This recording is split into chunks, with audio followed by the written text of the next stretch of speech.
Como vai, amados? Tudo bem? Estamos aqui compartilhando com vocês um pouco das nossas experiências de missões, da nossa vida no campo de missões.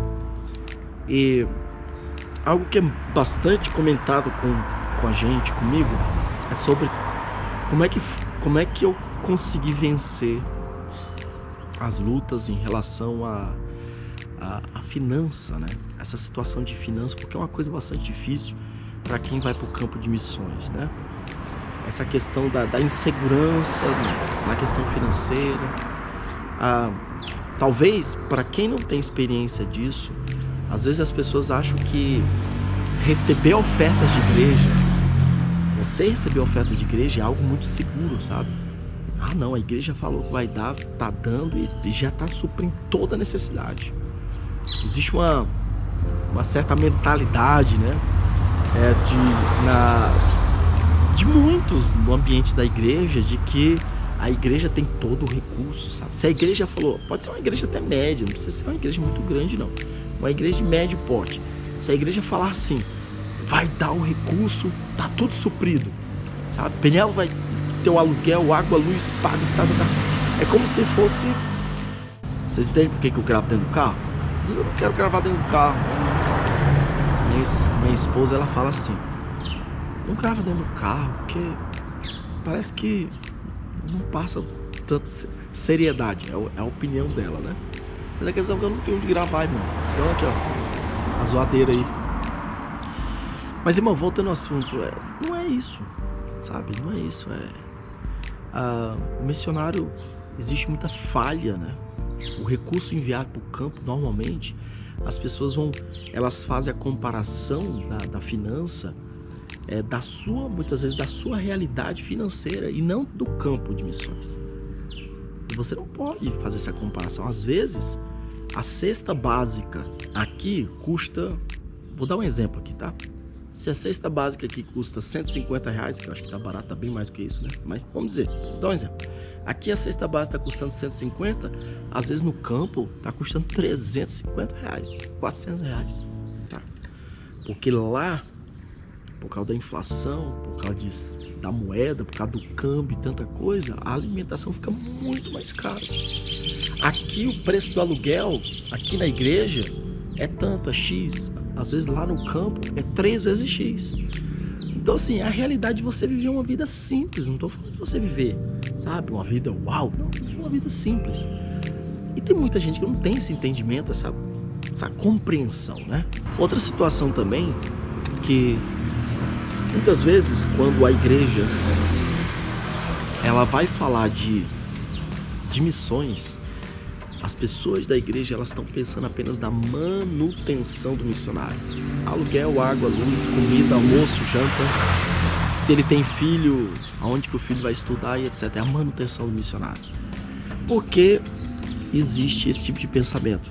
Porque normalmente aqui, no dia a dia, na realidade das pessoas, normal da igreja, as pessoas só estão pensando na manutenção. Todo mundo trabalha para pagar aluguel, trabalha para comer, trabalha para pagar o colégio do filho, trabalha para pagar água e luz, etc.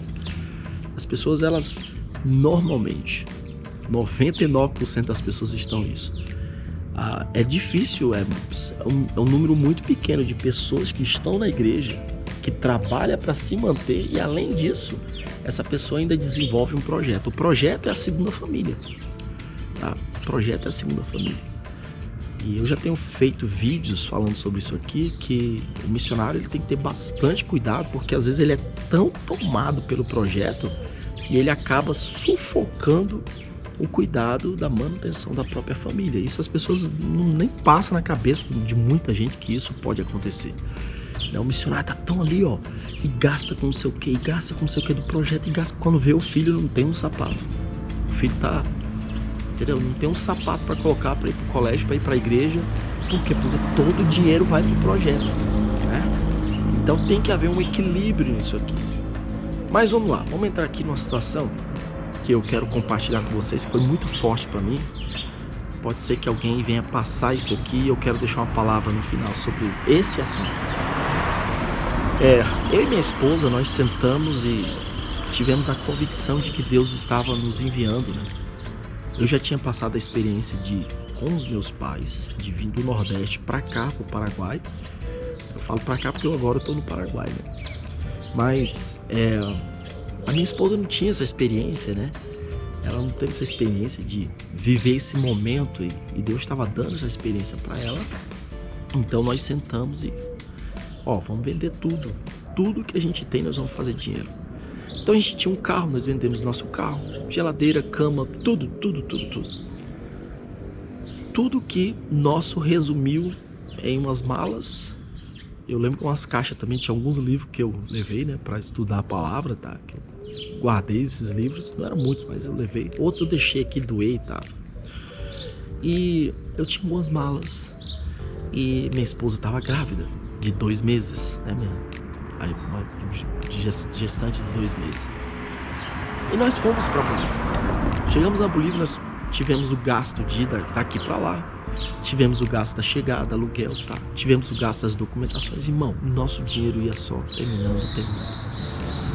E até então, eu não tinha assim... Quando eu estava já em Santa Cruz de la Sierra, já não tinha parado para estar olhando o extrato. Era impressionante. Eu estava tão focado em tirar a documentação, me alojar, me aquietar num canto. Eu falei, depois eu vou olhar isso aí. Olha só. Mas ao mesmo tempo, eu lembro que existe uma convicção tão forte em meu coração de que Deus havia me enviado ao campo, de que Deus estava conosco, que Deus ia nos ajudar. Isso era forte demais. Mas tá, aluguei uma casa, comecei a mexer com as documentações, as coisas estavam dando. Um belo dia a gente já estava alojado, estava tranquilo, eu falei para minha esposa, eu vou ao banco, vou ver quanto é que a gente tem de dinheiro. Amado, quando eu vou ao banco e que eu dou uma olhada no meu extrato, eu vi um determinado valor que na época era mais ou menos como se fosse, deixa eu ver aqui, deixa eu fazer um cálculo mais ou menos, era como se fosse 6 salários, 6 ou 7 salários mais ou menos, né? Vou falar em salários porque fica melhor na época, né? Fica melhor para você poder entender. Era mais ou menos como se fossem 6 salários. Mas, irmão, quando eu olhei aquilo e eu vi o volume de dinheiro que eu estava gastando, as documentações, o meu aluguel, o que eu estava gastando por mês, e eu olhei tudo aquilo, e mais, eu não tinha ninguém me ajudando financeiramente. O dinheiro só estava saindo, não havia entrada financeira. Eu não tinha uma igreja por mim. Eu não tinha uma pessoa que falou assim, Peniel, nós estamos aqui à retaguarda. Se precisar da gente, fala com a gente aqui. Você sabe que a gente não tem tanta força, mas a gente vai fazer o possível aqui para te ajudar. Não, eu não tinha ninguém. Ninguém me conhecia. Eu não tinha rede social naquela época, eu não tinha Facebook, eu não tinha YouTube, eu não tinha... Entendeu? Eu não tinha. Para não dizer que eu não entrei em contato com... Entrei em contato com vários pastores, todos eles me deram não, assim, aquele tipo de não, assim, de não vou te ajudar e não me encha mais a paciência, nem fale comigo sobre isso, sabe? Teve um até que debochou, assim, sabe? Que me tocou bastante, mas amém, entreguei nas mãos do Senhor. E aquilo ali foi muito forte. Eu olhei assim, sabe quando você tá terminando seu dinheiro? E aí veio aquela pergunta, eu falei, Jesus, e quando esse dinheiro chegar no final? O que vai acontecer? Irmão, veio um gelo na minha barriga. E aquilo ali me veio Eu cheguei na minha casa, olhei pra minha esposa tranquila ali, né? Olhei pra minha filha. Eu falei, Deus, eu sou casado, tenho uma filha. Minha filha depende de mim, minha esposa. E olha, irmão, foi muito forte isso. Mas ao mesmo tempo, naquele momento eu comecei a orar ao Senhor. No momento que eu estava orando, eu entrei dentro do quarto, que é uma coisa que eu falo bastante assim. O missionário que não tem esse momento com Deus, de entrar dentro do quarto e se lançar na presença do Senhor e ficar ali até Deus responder, até Deus dar uma palavra de resposta. Irmão, se você não tem isso aqui, sinceramente, você tá perdido no meio da caminhada, sinceramente. E eu fiz isso, sabe? Entrei dentro do quarto e fui. Algo que eu já estava, sabe, já muitas vezes tinha feito, de estar na presença de Deus ali. Eu falei, Senhor, eu quero uma resposta em relação a isso. Eu fui para oração, fui clamar ao Senhor. E amados, o que aconteceu? Eu, diante daquela situação, eu orando a Deus, Deus me dá uma palavra. O Senhor, ele diz assim para mim, ele começa a falar que ele seria o meu mantenedor. E Deus começa a me fazer lembrar, desde quando eu saí do Paraguai, as palavras que Deus estava me dando, as muitas formas que Deus falou conosco. E o Senhor sempre falando, eu serei o teu mantenedor, eu serei o teu mantenedor, eu serei o teu mantenedor, eu serei o teu mantenedor. Aquela convicção, aquela força de saber que Deus estava comigo e de que Ele seria o meu mantenedor, amado. Isso é muito forte. Quando eu saí daquele quarto, eu saí tão fortalecido. A impressão que dava é que a minha conta bancária tinha dinheiro ao infinito. Irmão, sabe? Gigante mesmo, tá? Conheci ninguém, não tinha apoio de ninguém, mas Deus tinha falado, eu vou ser o teu mantenedor, não vai faltar nada. E aquela paz encheu meu coração, a certeza. E não apenas a paz, a certeza, mas o dinheiro foi acabando e nós começamos a ver o milagre de Deus no suprimento, em cada necessidade, nas documentações. Precisava do dinheiro para documentação. Teve situações que eu já contei aqui em outros vídeos, situações que eu precisava de $1.500 para migração.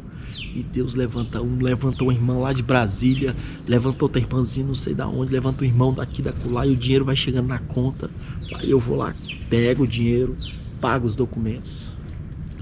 Isso é tremendo, amado, isso é tremendo. Então, eu deixo essa palavra aqui.